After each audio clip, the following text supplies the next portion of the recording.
یہ قربانی حضرت ابراہیم کا طریقہ ہے. حضور نے اگرچہ نبی پاک کی اپنی سنت تھی، یہ بھی کہہ سکتے تھے سنتی و سنت ابیکم ابراہیم، میری سنت ہے اور تمہارے باپ ابراہیم کی سنت ہے. یہ نہیں فرمایا. جب صحابہ نے کہا قربانی کیا ہے، فرمایا سنت ابیکم ابراہیم، یہ تمہارے باپ ابراہیم کی سنت ہے. ہر صاحب نصاب پر قربانی واجب ہے.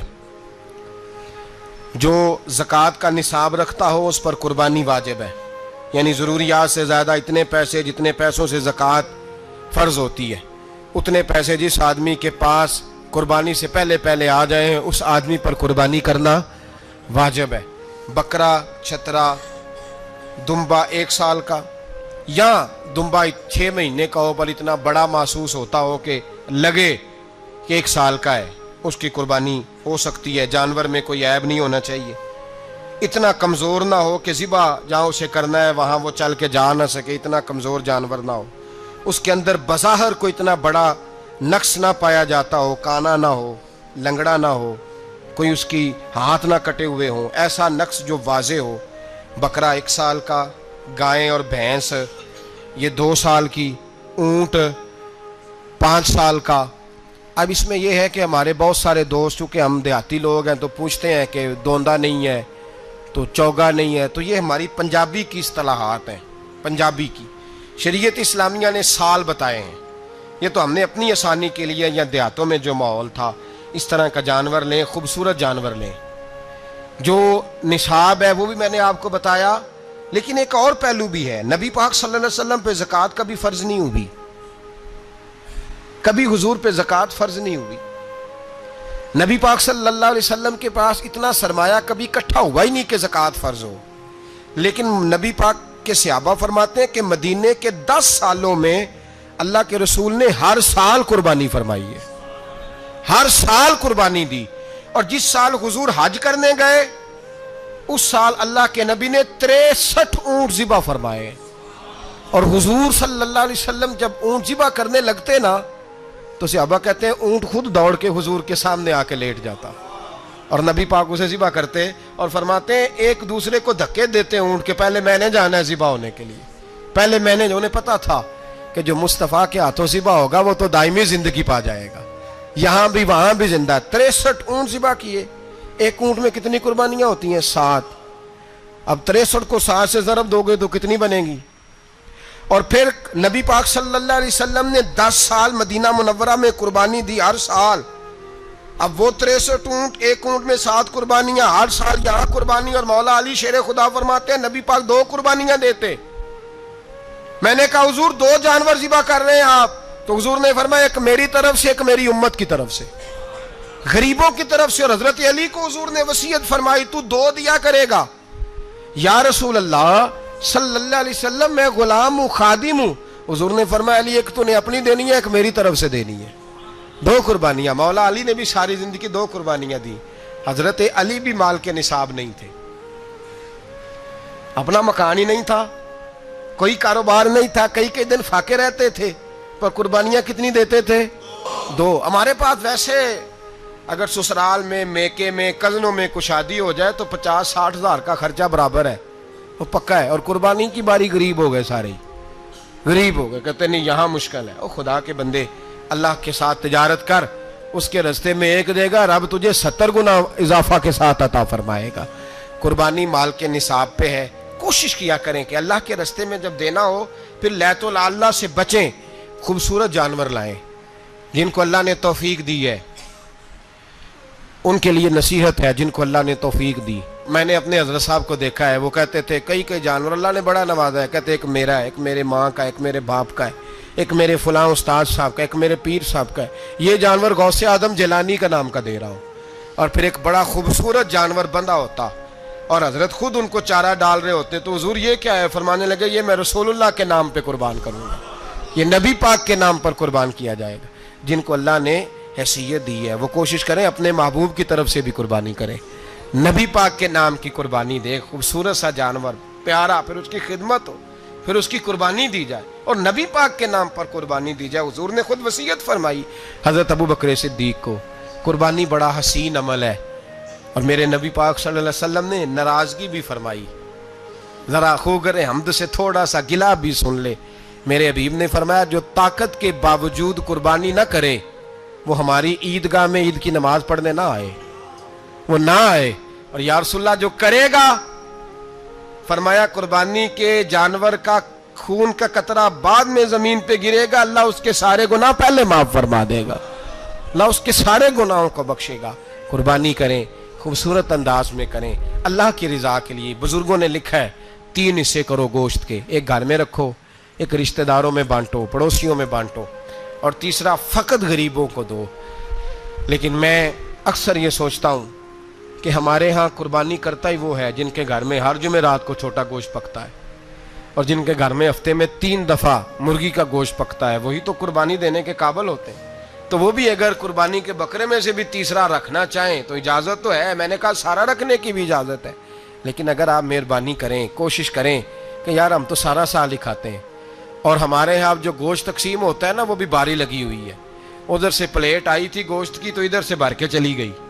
بھئی اس نے کی ہے، اس کو بار بار گوشت دینے کا کیا مطلب ہے؟ آپ یہ دیکھیں عزیزوں میں، رشتہ داروں میں، اور میں اگر تھوڑا سا آپ کی توجہ کرانے میں کامیاب ہو جاؤں تو سفید پوش لوگوں کو دیکھیں.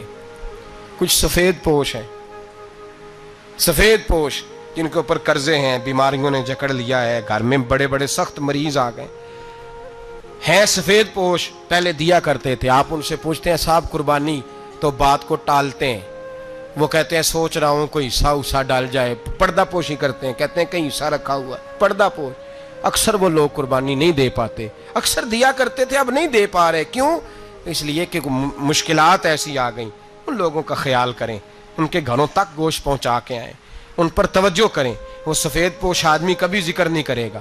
کچھ تو ایسے ہیں جو خود پہنچ جاتے ہیں کہ ہمیں گوشت دیا جائے، لیکن کچھ سفید پوش ہیں لا یسألون الناس الحافا. اللہ فرماتے کچھ لوگ لپٹ لپٹ کے سوال نہیں کرتے، سفید پوشی کا بھرم رکھتے ہیں، کا مزاج نہیں.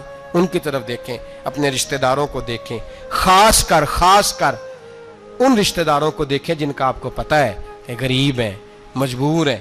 ان کے گھروں میں گوشت بھیجیں. غریب بیٹیوں، غریب بہنوں کا خیال کریں، اس طرف متوجہ ہوں، ان کے ساتھ اس نے سلوک کریں. صحابہ نے قربانی کے بارے میں حضور سے پوچھا ما هذه الاضحیہ، یا رسول اللہ صلی اللہ علیہ وسلم یہ قربانی کیا ہے؟ تو فرمایا سنت ابیکم ابراہیم، یہ تمہارے باپ حضرت ابراہیم کا طریقہ ہے، یہ تمہارے باپ حضرت، حالانکہ قربانی نبی پاک صلی اللہ علیہ وسلم کا بھی طریقہ ہے، لیکن فرمایا تمہارے باپ حضرت ابراہیم، حضرت ابراہیم کے ذکر کو باقی رکھا. اللہم صلی علی محمد وعلی آل محمد کما صلیت علی ابراہیم وعلی آل ابراہیم. ان کے تذکرے کو باقی رکھا. دین کے حکم ہو گیا ابراہیم علاقہ چھوڑ دو.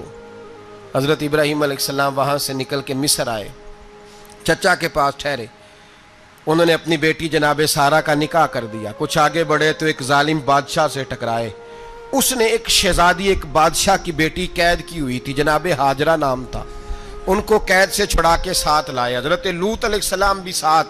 یہ 4 لوگوں کا قافلہ چلا، فلسطین میں جا کے پڑاؤ ڈالا، گھر بار چھوڑا، تبلیغ شروع ہوئی. حضرت ابراہیم کے گھر میں 2 خواتین ہیں، ایک آپ کی بیوی ہیں، ایک حضرت ہاجرہ ہیں. اولاد کوئی نہیں. حضرت ابراہیم نے ایک بچہ روتے ہوئے دیکھا تو آنکھوں میں آنسو آئے، کہنے لگے ربی حب لی من الصالحین، یا اللہ مجھے بھی نیک اولاد عطا کر دے. حضرت سارہ نے سن لیا، کہنے لگی ابراہیم شاید میرے بطن سے تو آپ کو نصیب نہیں، ہاجرہ سے نکاح کر لو. جناب ہاجرہ سے نکاح ہوا. اللہ تو بڑا بے نیاز ہے، رب کریم نے حضرت اسماعیل جیسا خوبصورت بیٹا عطا فرمایا. بیٹا کالا سیاہ بھی ہو تو سینے کی ٹھنڈک ہوتا ہے، پر یہ تو وہ بیٹا ہے جس کی پیشانی میں نور محمدی چمکتا ہے صلی اللہ علیہ وسلم. حضرت سیدنا اسماعیل علیہ اتنے خوبصورت. اب جس بیوی کے ہاں بیٹا تھا، بیٹھنا اٹھنا بھی زیادہ اس کے پاس، آنا جانا بھی اس کے پاس، توجہ ادھر ہو گئی. جناب سارہ رشک کرنے لگی. ایک دن کہنے لگی اسے چھوڑا جنگل میں، وادی غیر ذی زرع، مکے کے پاس.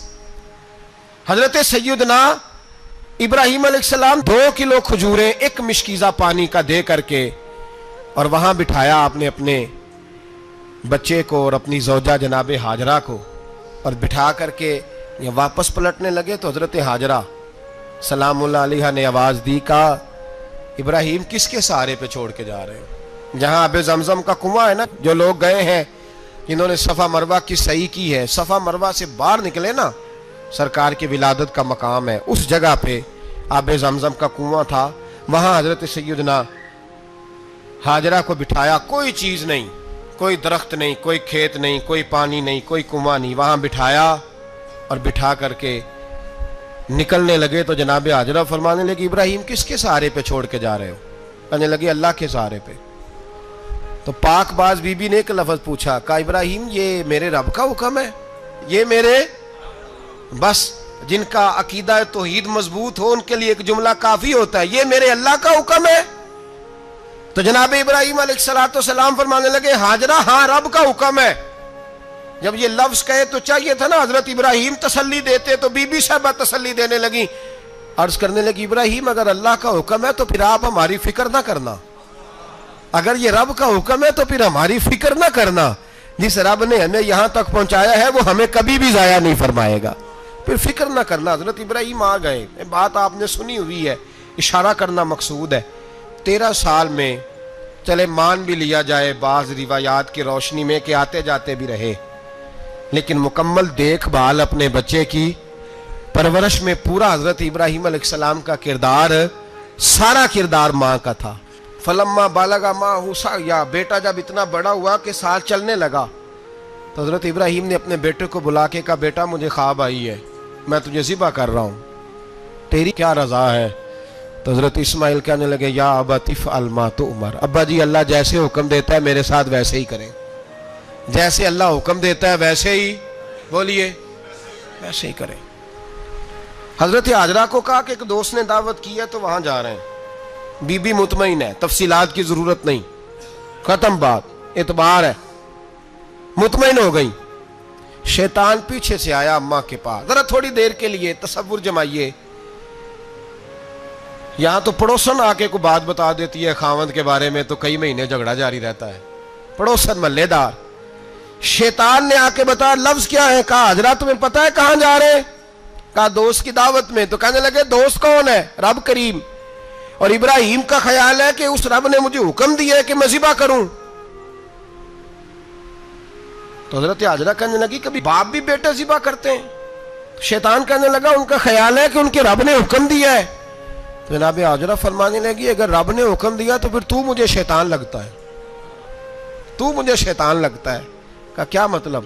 فرمانے لگی اگر رب کریم کا حکم ہے تو میرے پاس ایک اسماعیل ہے، اگر 1000 بھی ہوتے میں سارے اللہ کے راستے میں پیش کر دے دیتی، مالک کا ہی تو ہے سارا کچھ، اسی کا ہے، اس میں لیت اللہ کی کیا گنجائش؟ حضرت سیدنا ابراہیم علیہ السلام نے بیٹے کے حلق پہ چھری رکھ بھی دی اور چھری چلا بھی دی، رکھ بھی دی، اور وہ تو اللہ کریم نے فرمایا یا ابراہیم قد صدقت الرؤیا، ابراہیم تو نے خواب سچا کر دکھایا، وہ قیامت تک تیرا نام رہے گا۔ حضرت ابراہیم نے وطن بھی دیا، جان بھی دی، بیٹا بھی، اللہ کریم نے دمبے دیے، فرمایا یہ فدیہ ہے۔ اب یہ قربانی قیامت تک حضرت ابراہیم کے طریقے کے